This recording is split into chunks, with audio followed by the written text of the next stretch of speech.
얘들아, 네 번째 영상까지 잘 따라와주고 있어요. 자, 네 번째 영상에서는 선생님이랑 이제 의문 변동을 시작을 해볼게요. 지금 우리가 이제 자음 체계, 모음 체계를 배웠고 그 체계에 따라서 우리가 어떤 환경일 때 발음하는 과정, 어떤 환경, 어떤 발음하는 과정에서 이 의문들이 어떤 변화를 겪고 있는지 이걸 이제 정리하는 게 의문 변동 파트예요.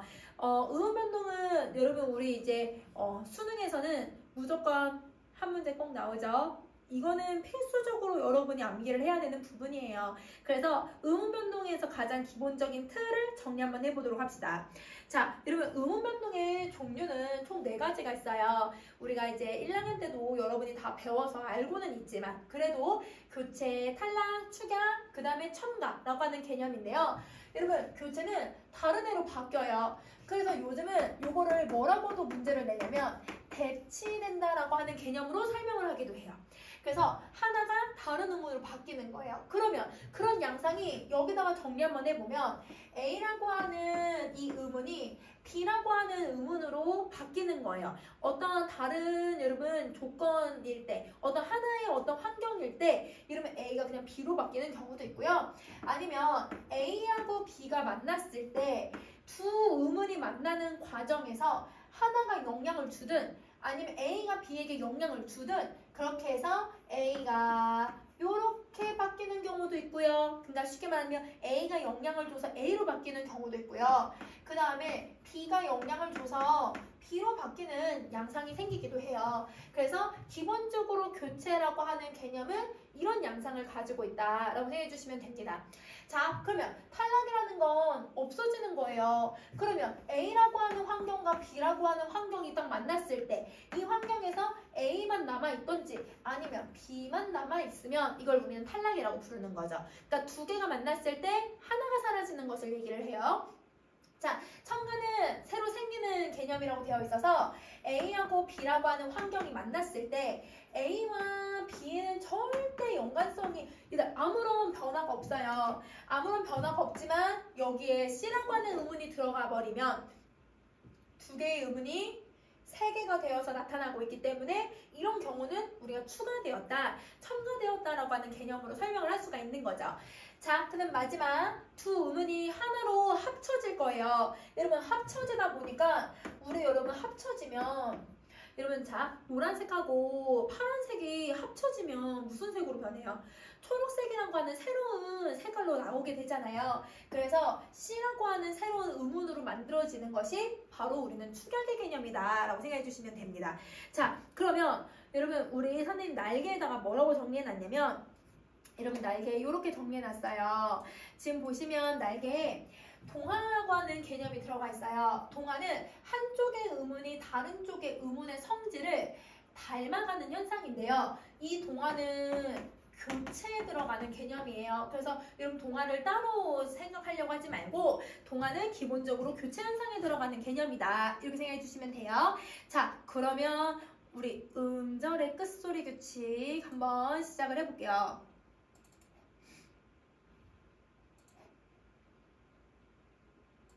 끝.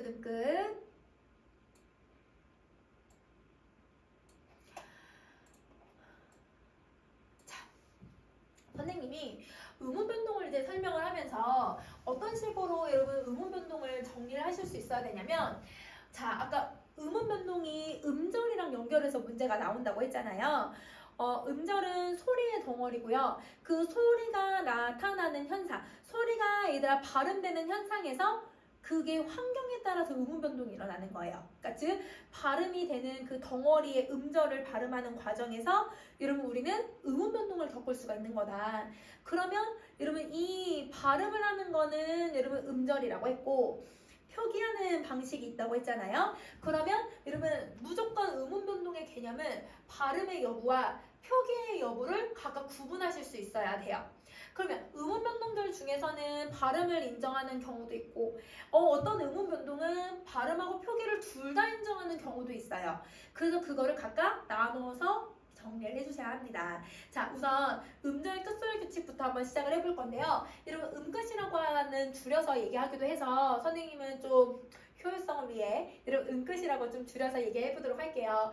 여러분 음끝은 음절의 끝소리, 즉 여러분 뭐라고 설명이 되어 있어요? 받침에서 나는 현상이에요. 근데 여러분 받침은 여러분 우리 아까 뭐라고 부르기로 했잖아요. 선생님 노란색으로 아까라기보단 두 번째 영상에서 여러분 여기 표시했었는데 여러분 종성이죠. 종성. 여러분 종성이 되는 자음이 기역, 니은, 디귿, 리을, 미음, 비읍 7개의 자음 하나만 소리를 내는 거예요. 여러분 요거 뭐였었는지 기억나요? 여러분 맞아요. 요거는 아까 앞에서 했던 종성의 제약 중에 하나였죠.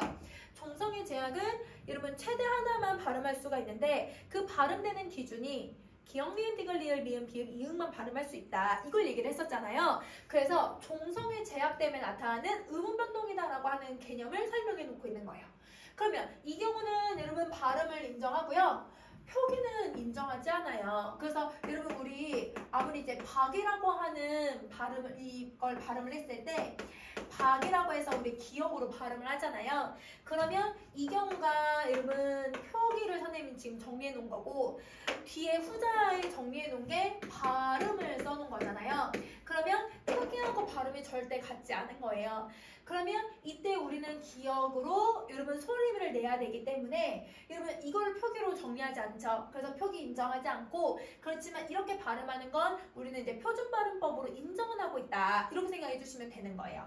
자, 그러면 여러분 우리 음절의 끝소리 규칙이 어떤 변동 양상을 겪게 되는지 이제 이게 중요해요, 여러분. 자, 이 표를 정리 한번 해봅시다. 자, 여러분 우리 변동 양상은 여러분 선생님 변화 정리를 여기다 정리해봤거든요. 요거는 맨 마지막에 정리할 거예요. 그래서 여러분 맨 마지막에 하고 여기는 받침이 어떻게 발음이 되는지 그러면 이 받침은 여러분 표기라고 생각해 주시면 되고 이 표기가 발음으로 어떻게 발음이 되는지 한번 정리 한번 해볼게요. 제일 먼저 여러분 예시 보면 기역을 기역으로 박을 박이라고 해서 기역으로 부억을 키읔을 기역으로 발음을 하고 있잖아요. 기역, 키읔, 쌍기역은 대표음 기역으로 소리를 낸다. 자, 여러분 디귿, 티읕, 시옷, 쌍시옷, 히읗, 지읒, 치읓 모두 다 뭘로 소리를 내고 있어요? 디귿으로 소리를 내죠. 그래서 여러분 여기 선생님 정리할게요. 디귿, 티읕, 시옷, 쌍시옷, 히읗, 지읒, 치읓. 물론 여러분 쌍디귿이나 쌍지읒은 이론상으로 디귿으로 소리를 낸다고 한다 하더라도 우리가 받침에 디귿인 쌍디귿이나 쌍지읒의 발음을 갖고 있는 게 없어서 우선은 그냥 이렇게만 선생님이 쓸게요. 자, 그 다음에 비읍, 피읍이라고 하는 여러분 이 음은 비읍으로 지금 소리를 내고 있어요. 그래서 여러분 이렇게 바뀌는 거예요. 알겠죠? 자, 그 다음에 또 갈게요. 여러분 니은은 니은으로만 소리를 내고요.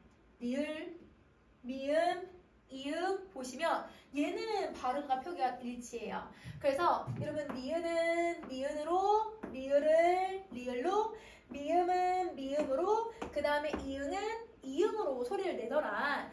그러면 여러분 우리 이렇게 봤을 때 정리를 좀 할 수 있을 것 같아요. 어떻게 정리를 하냐면 얘네들의 양상을 좀 정리 한번 해보도록 할게요. 지금 여기에 쌍디귿, 쌍비읍, 쌍지읍만 들어가면 여러분 얘네들 이 음은들 뭐라고 부를 수 있어요?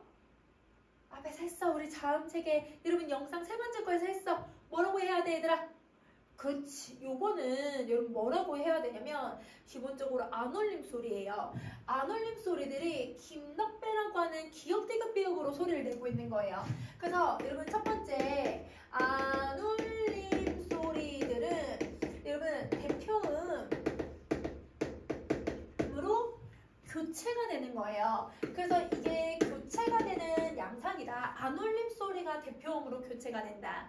근데 그때 대표음이 김덕배야, 김덕배. 여러분 김덕배의 공통점을 한번 생각을 해봐. 기역과 디귿과 비읍 선생님 김덕배라고 하는 말을 앞에서 이미 정리했거든요. 자음책에서 뭐라고 불렀어요? 맞아요. 여러분 얘는 파열음이었어요. 근데 그 파열음에서도 기역, 디귿, 비읍이 또 공통적으로 묶일 수 있는 애가 있어요. 성대가 일반적으로 성대가 열리면서 그냥 공기가 빠져나오는 양상, 소리의 세기가 일반적으로 나는 거, 맞아요. 예삿소리예요. 그러면 얘 같은 경우는 예삿소리이면서도 파열음이어서 예삿소리를 선생님이 여러분 뭐라고도 부르기로 했었냐면 한자음은 평음이라고 부르기로 했어요. 얘는 기본적으로 평파열 음으로 바뀌는 거예요. 그래서 여러분 평파열음이 아닌 애들이 평파열음으로 바뀌는 거예요. 그러면 쉽게 말하면 여러분 이 첫 번째 있는 경우를 우리는 다른 말로 요즘은 뭐라고 많이 부르냐면 평파열음화라고 불러요. 얘만 사실은 엄격히 얘기하면 교체죠. 왜냐면 니은이 되는 건 교체라고 보기가 어려워요. 다른 음운으로 바뀌지가 않잖아요. 그래서 위에 선생님이 김덕배에 정리해 놓은 이것만 교체로 보자. 그거를 교체해서 평파열음이랑 음화라고 하는 개념으로 정리해보면 어떨까? 이렇게 설명하는 내용이에요. 이게 음절의 끝소리 규칙이에요. 그런데 이거와는 달리 여러분 아래 같은 경우는 여러분 리을 미음 이응이 무슨 소리였어요? 맞아요. 여러분 울림소리였죠. 울림소리는 교체가 되는 게 아니라 자신으로 여러분 발음을 하는 거예요. 그러니까 이 경우는 여러분 교체라고 보기보다는 그냥 규칙일 뿐이죠. 니은, 리을, 미음, 이응만 발음할 수 있다라고 하는 종성의 제약에 의한 어떤 규칙으로 보자는 거야. 발음 규칙으로. 그래서 엄밀히 얘기하면 여러분 교체로 볼 수 있는 건 여러분 안울림 소리들이 평파열음으로 바뀌는 이 양상만 우리가 교체로 봐야 되지 않을까? 그 중에서도 기억이 기억되는 거는 아니지만 그래도 이렇게 대표음으로 바뀌는 걸 이걸 평파열음화라고 정리를 해야 되지 않을까? 이게 바로 음절의 끝소리 규칙의 변화 양상입니다. 그래서 여러분 평파열음이라고 하는 개념은 잘 기억을 좀 해주세요. 자, 그러면 이게 변화 양상이고 그 다음에 이제 시험에 많이 나오는 개념이 이 음끝이 언제 실현이 되냐, 이 음끝이 언제 실현이 되지 않을 것인가, 실현의 여부가 중요해요. 그래서 여러분 실현의 여부 정리 한번 해보도록 할게요.